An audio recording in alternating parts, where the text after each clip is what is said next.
മാത്യു കൊലക്കേസ് അന്വേഷണത്തിൽ നിർണായകമായ തെളിവുകളാണ് ഇപ്പോൾ ലഭിച്ചിരിക്കുന്നത്. പ്രതി അനീഷിന്റെ മൊഴിപ്രകാരം കെട്ടിടത്തിന്റെ മതിലിനോട് ചേർന്ന ഭാഗത്തെ മണ്ണ് മാറ്റിയുള്ള പരിശോധനയിൽ അസ്ഥികഷ്ണങ്ങൾ കണ്ടെത്തുകയായിരുന്നു. ഇവ മനുഷ്യൻ്റേതു തന്നെയാണെന്ന് ഫോറൻസിക് വിഭാഗം നടത്തിയ പ്രാഥമിക പരിശോധനയിൽ സ്ഥിരീകരിച്ചു. ഇവ ശാസ്ത്രീയ പരിശോധനയ്ക്കായി കോട്ടയം മെഡിക്കൽ കോളേജിലേക്ക് മാറ്റിയിരിക്കുകയാണ്.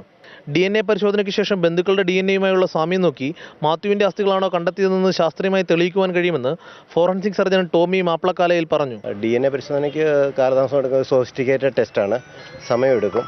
എങ്കിലും നമ്മൾ പ്രയോറിറ്റി ചോദിച്ചു കഴിഞ്ഞാൽ അവർ നേരത്തെ ചെയ്ത് തരാറുണ്ട്. കേസിൽ നിർണായക തെളിവുകളാണ് ഇപ്പോൾ ലഭിച്ചിരിക്കുന്നതെന്ന് ജില്ലാ പോലീസ് മേധാവിയുടെ ചുമതലയുള്ള SP KG സൈമൺ പ്രതികരിച്ചു. കിട്ടിക്കുന്ന ഹ്യൂമൻ ബോൺ തന്നെയാണ്.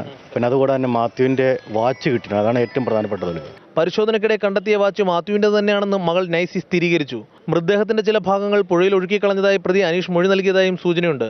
അതേസമയം രാവിലെ 7:30 തുടങ്ങിയ പരിശോധന ഇപ്പോഴും തുടരുകയാണ്. നേരത്തെ 2 ദിവസം നടത്തിയ പരിശോധനയിൽ ഒന്നും കണ്ടെത്തുവാൻ കഴിയാത്ത സാഹചര്യത്തിൽ അനീഷിന്റെ സുഹൃത്ത് പ്രേമനെ തിരുവനന്തപുരം ജയിലിലെത്തി പോലീസ് ചോദ്യം ചെയ്തിരുന്നു. ഈ ചോദ്യം ചെയ്യലിനെ തുടർന്ന് അനീഷിനെ പോലീസ് വീണ്ടും ചോദ്യം ചെയ്തു. ഇതിന്റെ അടിസ്ഥാനത്തിലാണ് അനീഷ് കൃത്യമായ സ്ഥലം പോലീസിന് ഇപ്പോൾ കാണിച്ചു കൊടുത്തിരിക്കുന്നത്. തലയോലപ്പുറമിൽ നിന്നും ക്യാമറമാൻ ജോം TK യോടൊപ്പം ജോസി ബാബു, മാതൃഭൂമി ന്യൂസ്.